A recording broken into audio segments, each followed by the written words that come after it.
Yeah, I hate just Paddy. I hate Paddy. Yeah. I wish it was Oliveira fighting with Gage or someone different, but not Paddy. I hate that guy. Justin, if you need the help, let me know. I'll fly to you and help you. Really?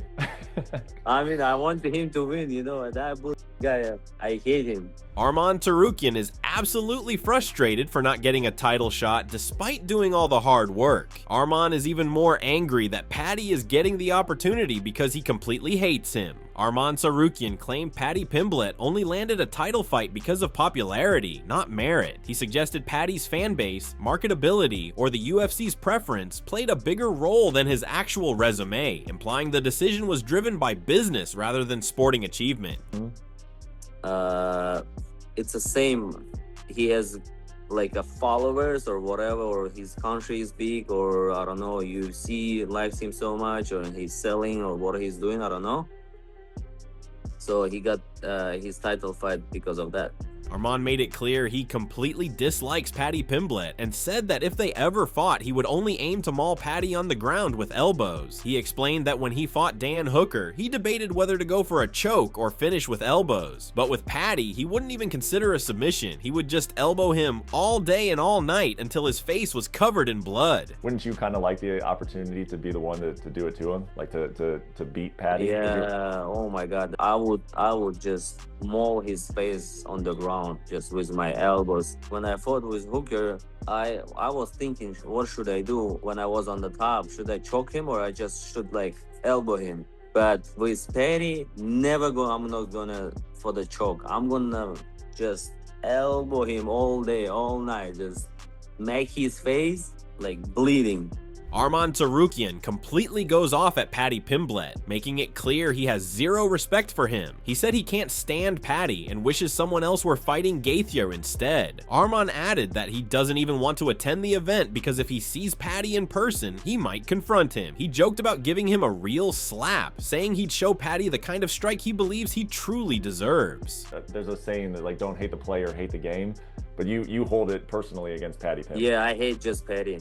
I hate Paddy. Yeah. I wish it was Oliveira fighting with Gage or someone different, but not Paddy. I hate that guy. Will you be at the fight? I imagine you'll go to January 24th. Yeah, you think you'll be there? I don't want to be there because I'm gonna fight with somebody there. Because if I see Paddy, I would like to slap him. Not slap like slapping Ilya, but real Armenian slap. Maybe this is Spanish slap, like when they put on the neck, that's the slap. I'll show him like a real slap. Meanwhile, Renato Moicano expressed surprise that Paddy Pimblett received a title shot without defeating any top 15 opponents. He called it unfair, noting that Pimblett's recent wins came against fighters with multiple losses, like Michael Chandler and Bobby Green, and questioned how he could earn a title opportunity under those circumstances. What do you think of everything that happened? Who's getting the title shots or whatnot? Yeah, that's a good question. I don't feel that's fair, you know, but we live in a world that is not fair, you know. Giving a title to Paddy Pimblett, a title shot, is unbelievable. Someone that's easy money. Easy fucking money. And let me tell you something, brother. Who he beat on the division? Michael Chandler coming off 4 losses, 5 losses. Tony Ferguson, 8 losses. Bobby Green coming off 3 losses. And who he beat on the top 15? Nobody.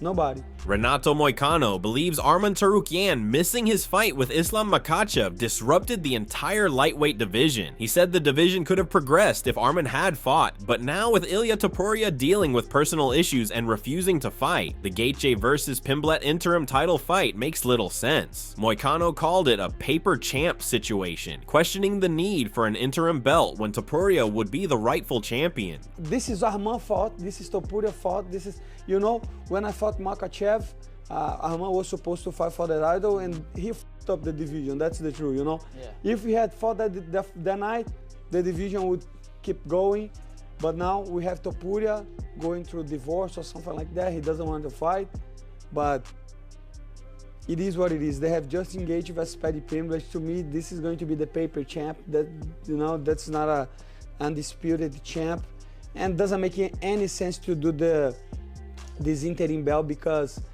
Topuria will be the champion anyways.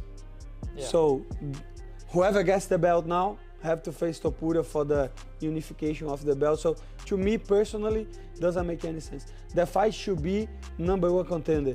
But why UFC did that? Because they solve a lot of problems with that, because Justin Gaethje was saying if he didn't get the title shot, he would retire. On the other hand, Arman Tsarukyan revealed that the UFC originally planned to book Paddy Pimblett against Ilia Topuria in January. He said he was already aware the promotion wanted that matchup and didn't expect anything to change, even after his dominant win over Dan Hooker, because the UFC's plans were already in motion. According to him, everything shifted only when Ilia pulled out, and the UFC had to move in a different direction. I already knew that Paddy gonna fight with Ilia Topuria in January, but I didn't know they're gonna do interim title versus Gaethje and Paddy. But I knew that UFC wants to do Ilia versus Paddy, and on my mind I didn't think like it's something happened even if I knock him out, because they already set up that all things.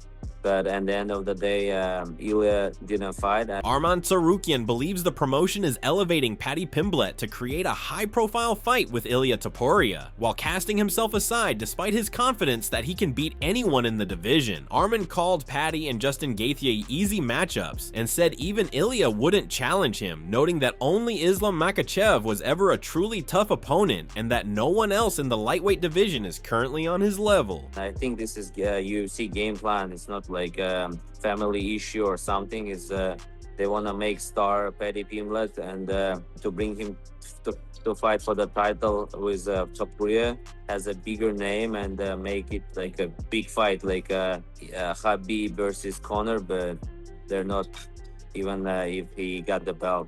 They know I could beat everybody. That's why they didn't give me title fight. Paddy, for me, it's a easy work. Justin, it's a easy work. Ilia, easy work. It was a hard work, Islam, but he left.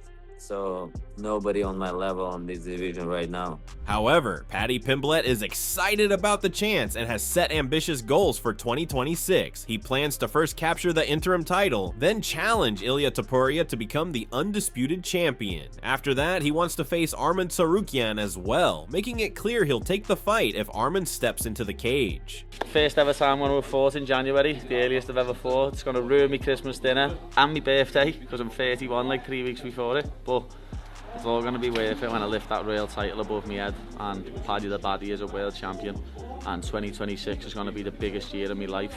I am coming for that interim title, then I'll be making it the undisputed title when I come and beat Ilia Topuria up and take the undisputed title. And then little posh boy, if he manages to fight in that time, because he likes sitting out and saying he's got a sore back, if little posh boy fights in that time and keeps his ranking, I'll punch his head in as well. Moreover, Arman Tsarukyan wants Justin Gaethje to beat Paddy Pimblett at UFC 324. He called Paddy an easy fight the UFC built up, but expressed hope that Justin will dominate and make everyone forget about Paddy, because real contenders like him are just watching and waiting for their moment. It's a business to build Paddy and make him easy fights. But I hope Justin gonna beat his ass, kick his ass, and we're gonna fight about Paddy all our life.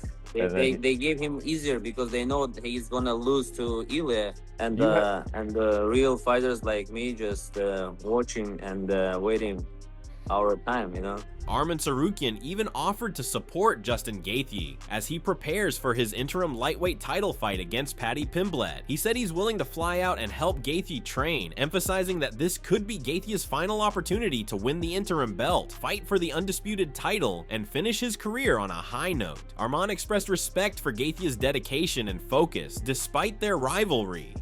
Justin, if you need the help, let me know. I'll fly to you and help you. Really? I mean, I want him to win, you know. That bullshit guy, I hate him. But I hope Justin Gaethje not gonna drink, party, gonna train, dedicate himself, be focused. It's his last chance in this life. He was fighting for the title maybe 5 times. So this is his chance, and the end of his career, win the interim title, fight for the real title, and then retire. That's the best for him.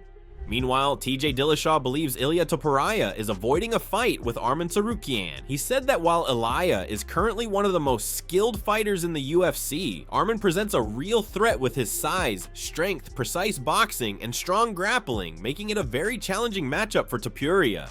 Ilia has expressed interest about moving up and maybe trying to face Makhachev. How realistic is this scenario, do you think? Does it leave Tsarukyan in limbo at lightweight? Stupid. He's not moving up. Like, come on. There's too many horses in the stable at 170. I'm moving up. Yeah. Is he trying to run from Arman? Is Ilia running from Arman? I do think so. Oh, okay. That's legit. Hello. But with that said, I think that Ilia Topuria. Who wouldn't want to run from Arman? Have you seen him before? I'm running from him currently. I don't even know the guy I'm running from. I do think Ilia Topuria is the highest skilled fighter in the UFC right now, but I do think he is threatened by Arman. Arman's big, he's strong, he's great at the weight class, his boxing is clean, great grappling. It's a tough fight for him to where he can go to 70s. Maybe he doesn't get the win. It doesn't make sense to me. The only fight for Ilia Topuria right now is Arman. Furthermore, Ariel Helwani also criticized the Gaethje versus Pimblet interim title fight, questioning why Arman Tsarukyan, the top contender, is being overlooked. He called the matchup makeshift and likened it to a BMF-style fight, noting an interim belt isn't necessary since Ilia Topuria has already reclaimed the championship. Helwani argued the UFC should have waited to schedule a proper #1 contender bout later in the year and questioned what Arman must do to earn his shot. The #1 contender at 155 pounds is a guy named Arman Tsarukyan, and he's not involved in this fight. This is a makeshift fight. This is as prestigious as a BMF title. God bless. I said I wanted to see Paddy fight for the belt. God bless. But this is a bogus fight, and it's insane to me that it is headlining over Kayla Harrison versus Amanda Nunes. On paper, Paddy vs. Justin is a fine fight to determine the #1 contender to fight Ilia and or Arman. Ilia won that belt back in June. I don't even think you need an interim title fight. Honestly, it should have been the co-main event, 5-round, #1 contender fight, Ilia versus Arman, second half of the year. What's the problem with that? And now what you just said, because he reiterated this in the Instagram Live, the winner of this fight is going to fight Ilia. What happens to Arman? Arman's going to have to fight who? What is going on?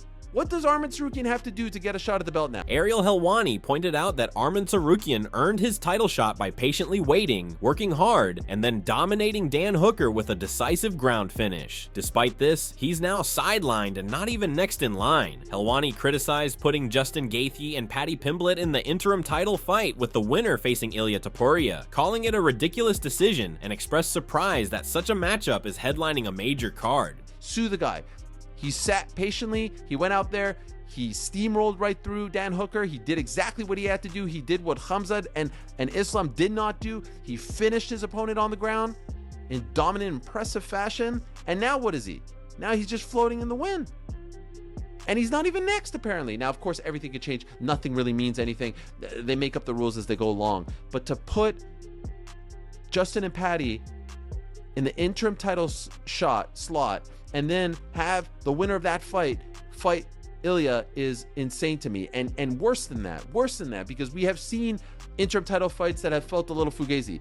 I cannot believe that they are headlining this card with that fight. On the other hand, UFC just didn't make a blunder with the UFC 324 fight card, as the fans believe that the UFC 325 fight card is also a disappointment. The UFC 325 fight card will feature Alexander Volkanovski versus Diego Lopez rematch as the main event, and even the MMA pros are stunned that Movsar Evloev and Lerone Murphy are getting ignored despite having an unbeaten record in the UFC. Even Alex Volkanovski's coach, Joe Lopez, expressed surprise that Diego Lopez received the title shot. He said it was unexpected, as Movsar Evloev and Lerone Murphy appeared more deserving on paper. Lopez stressed there's no disrespect to Lopes, who is a skilled fighter, but noted that the decision rests with the UFC and they must accept the matchup and focus on preparing for the fight. When did you guys find out it was going to be Diego Lopez again? What was your reaction that you guys were going to rematch him straight away like this? I guess it was a bit of a shock, like to anybody, you know, because no disrespect to Diego, because I think he's a great fighter, but we just beat him, you know. Mosvald and Murphy, I think, on paper are probably more deserving of that title shot, but we don't call the shots. That's up to the UFC, and they've given us Diego, so that's the card they've given us, and that's the one we've got to play. Joe Lopez explained that when they learned the UFC went with Diego Lopes instead of Lerone Murphy, he said they had initially been told Murphy would get the title shot. Around a week or two after Lopes' previous fight, the UFC informed them of the switch. Volkanovski had been set to headline a December card, and the original plans were already in place. How long ago did you find out that it was actually going to be Diego? Because it was supposed to be Murphy initially, right? That's what all the reports were. That's what kind of like Alex was talking about. Yeah, it was. That's what they'd given us. Probably, I'd say a week or two after Diego's fight, they put that on the table to us. Because initially we were going to be fighting in December, you know, that we were going to headline this December card, and we were all set for that. Volkanovski's coach further said they had initially anticipated the title shot would go to Movsar Evloev Lerone Murphy, or the winner of Murphy versus Pico. After Murphy scored a spectacular knockout, it seemed certain he would get the fight, but Diego Lopes' own standout KO shifted the decision completely. It's going to be either Mosvar or Murphy. Or the winner out of Murphy and what? I can't remember who Murphy and Pico, Aaron Pico. Yes. And so we had that sort of. It was going to be out of Murphy or Pico, and maybe a Mosvar, but we didn't really have much hope on that. And then when Murphy had that spectacular KO, we said, yeah, it's Murphy, you know, and all indications and everything, you know, led to Murphy till Diego had his spectacular KO and everything changed. Furthermore, Aljamain Sterling criticized Diego Lopes getting the title shot, questioning the UFC's criteria. While he understood the promotion wants champions who represent Mexico and Brazil, he argued that the organization has shifted from matching the best fighters to prioritizing popularity. So I'm just trying to make it make sense in my head. I get what they're trying to do. They're trying to get us a champion that could represent Mexico and pretty much Brazil too. It's just, what is the criteria? That is all I want to know. I just want something that when we come into this sport, because I'm now 36, I got into this sport when I was 24, and merit used to mean something for the most part. The UFC used to be the organization, the best fights the best. Now it's, are you the most popular guy? Because if you're the most popular guy and you can fight just a little bit, we'll throw you in there. As long as you can fight a little bit and beat some of the best guys or beat some favorable matchups that people might know, but it's enough for you to get a highlight win, we'll put you in that spot. And hopefully, if you're lucky, we cash out. Aljamain Sterling slammed the UFC's decisions, calling them illogical. He noted that fighters are told the best face the best, yet chances aren't always granted. Sterling highlighted that Lerone Murphy took a high-risk fight against Aaron Pico, knocking him out with a spinning elbow, but still missed out on a title shot. He added that he defeated the same opponent Diego Lopes beat to earn a title fight even while injured, yet received no opportunity himself. It doesn't make any sense. Because we come in, we are told the best guys will fight the best guys. You eat what you kill. Well, how can you kill something if you're not given the opportunity? Now you have Lerone Murphy, takes a risky fight against a Bellator guy in Aaron Pico. Big, risky fight. A guy who can punch his ass off, can wrestle his ass off. Yeah, he might not have ever been the Bellator champ, but he's still a tough out. He knocks him out. Spinning elbow. Doesn't get the shot either. I beat Brian Ortega. And you can make all the excuses you want for the win. Literally through a spinning elbow, my arm is dead for the last 2 rounds. 10 minutes. At the end of round 3, meaning rounds 4 and 5, I had one arm to fight with. I beat the guy that Diego Lopes beat to get a title shot. On the other hand, Luke Thomas strongly criticized the UFC's recent fight announcement, saying fans' outrage is justified. He argued that decisions like this slowly erode the sport's credibility and diminish the value of the product, as the promotion appears more focused on generating revenue than arranging fights that truly determine the best fighter in the division. You are going to hollow out your product doing shit like this long enough. It's not just that you're not meeting expectations, you're just not. The fight business has always been one of manipulation. The fight business has always been one of the promoters massaging stuff to get what they want. It's a part and parcel of what they do. this is hardly some new practice, right? But it feels like there are moments in time where you can't really f around with that, and that's kind of what we're getting here. We're getting a lot of that. We're getting fights that where there's obvious ways to go a different direction, and they just don't go that direction, clearly because they've got some other aim in terms of how they want to generate revenue. They're just extracting wealth out of the bout rather than matchmaking for a real clear sense of who's the best. MMA Guru also criticized the UFC's recent matchmakings, questioning their approach. He noted that any decision would leave someone dissatisfied. Choosing Lerone Murphy, for example, would still draw complaints about his opponents. Guru stressed that the bigger concern is the rising number of legitimate contenders today, unlike in the past when title opportunities were more limited. What are they doing? What are they doing with this? Of all the decisions they could make, there's some that we wouldn't have been happy with. Listen, I understand that, like, no matter what, it wouldn't have been ideal. You pick Murphy to fight. Oh, he ain't beat no one. He's acting like he's Tony Ferguson of the division. There would have been these complaints. Like, oh, what? He fucking took Josh Emmett to a decision? Even though that's how Ilya got his belt. Different Josh Emmett, different circumstance. You have an abundance of people to give a title shot here. It's not just Ilya or nothing, you know? Like it was back then. So that's all we have from today's video, and hopefully you enjoyed it. Share your thoughts about the upcoming UFC fight card in the comment section, and subscribe to our channel to get more updates about UFC.